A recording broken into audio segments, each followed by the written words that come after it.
Hello and welcome to the English YouTuber.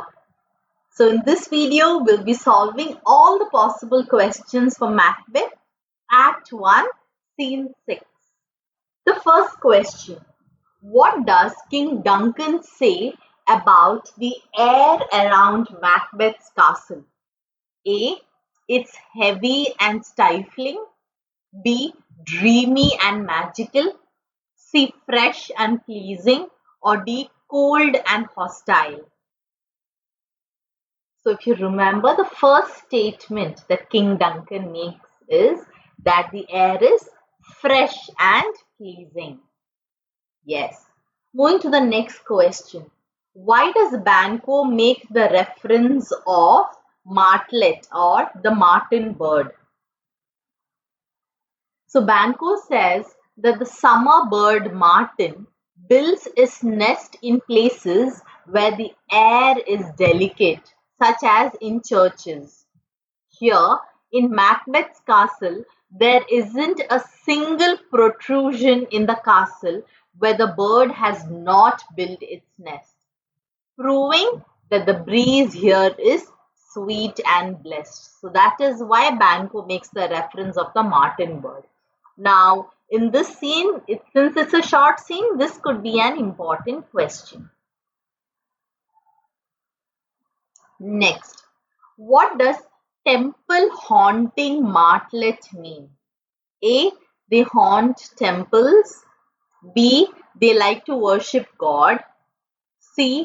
They approve of places such as churches to build their nest. Or D. They are seen near churches. So again, Banquo makes this reference of temple haunting martlet to show that, you know the answer? Yes, it is C, that they approve of places such as churches to build their nest. Next question, what does the love that follows us sometimes is our trouble? Who says the following lines and to whom? So if you remember, King Duncan says the following lines to Lady Macbeth. He means to say that sometimes he is troubled by to what lengths his subjects go to out of love for him. Even if sometimes it brings him inconvenience, he still accepts it as love. So he's troubled by the extent to which his subjects go in order to show their love for him, and that sometimes troubles him. Why does King Duncan say, "Herein I teach you how you shall bid Godald us for your pains and thank us for your trouble"? Why does Duncan ask her to thank him even if his presence brings inconvenience to her? A. Because it comes from a place of love to them. B. Because the king has done so much for them. C. Because they should be forever in debt to the king. Or D. Because he's the king and it's their duty to serve them. So why does he say that she has to thank him even if it has brought inconvenience? I hope you know the answer. It is A, because it comes from a place of love to them. So he has love for them and therefore they should thank him even if it has caused them any trouble. Based on Lady Macbeth's greeting, what seems to be her approach towards King Duncan?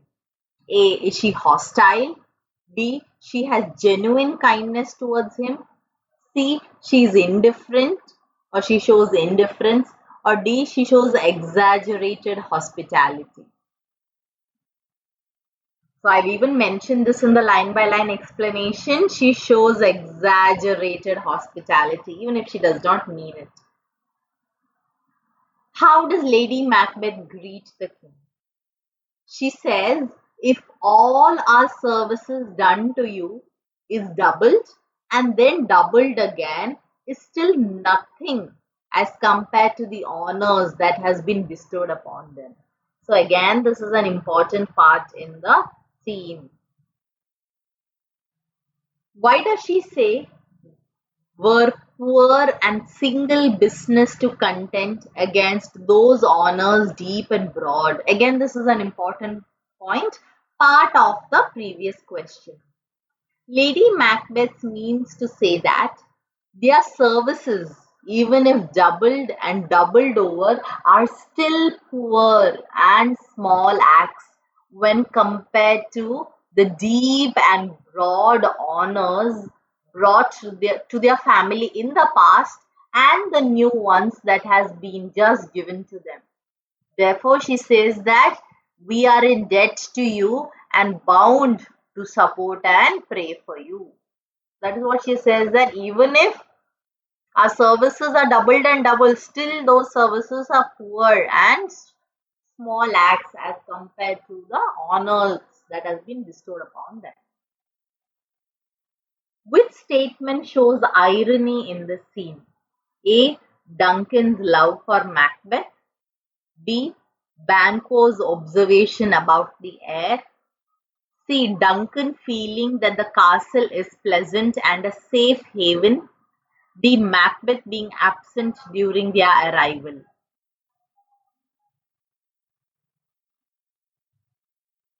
So, if you know, the irony in this scene is Duncan feeling that the castle is pleasant and a safe haven. He feels it's a pleasant place which has a delicate air, but unfortunately, in the future, Duncan is going to be killed in the same place. That is why it is ironical. What reason does Duncan give that even if they followed Macbeth closely, still he reached the castle faster? A. His horses were swift. B. His great love, which is fast as his spur.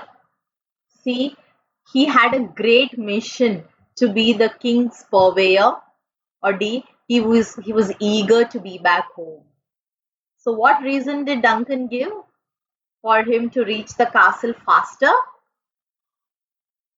Yes, his great love, which is as fast as his spur, and that is what made him reach the place faster than them. What does Lady Macbeth say when King Duncan says, "Fair and noble hostess, we are your guest tonight"?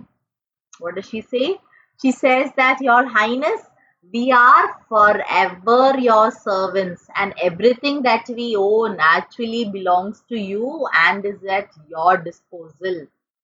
You have entrusted us with it, but we can return it to you because it is you who truly owns all of these things." What does King Duncan say about Macbeth towards the end of the scene? What does King Duncan say? A. We love him and hold him in high regard. B. We won't support him any further. C. We are disappointed that he is not present. Or we shall continue our graces towards him. So one is A. King Duncan says that we love him and hold him in high regard. And there's one more answer. We shall continue our graces towards him. He also says that we shall support him further. It is not we won't support him. He says we shall support him further. So this is exactly opposite. What setting of this scene contributes to the theme of the play? Is it A. Peace and harmony? B. Macbeth's loyalty and bravery? C. Contrast between appearance and reality? Or D. Is it fate versus free will? I hope you have locked your answer. It is contrast between appearance and reality. So there are two things here. One is King Duncan feels that the appearance of the castle is very safe and very delicate and pure, but unfortunately, that is not the reality. He's going to be killed here. Another thing is, Lady Macbeth appears to be really hospitable and kind, but unfortunately, she has other intentions. Okay, and that's the end of the questions. I hope you enjoyed. Please share this video among your friends. And until we meet next time, take good care of yourself, stay hydrated, and sleep well. God bless.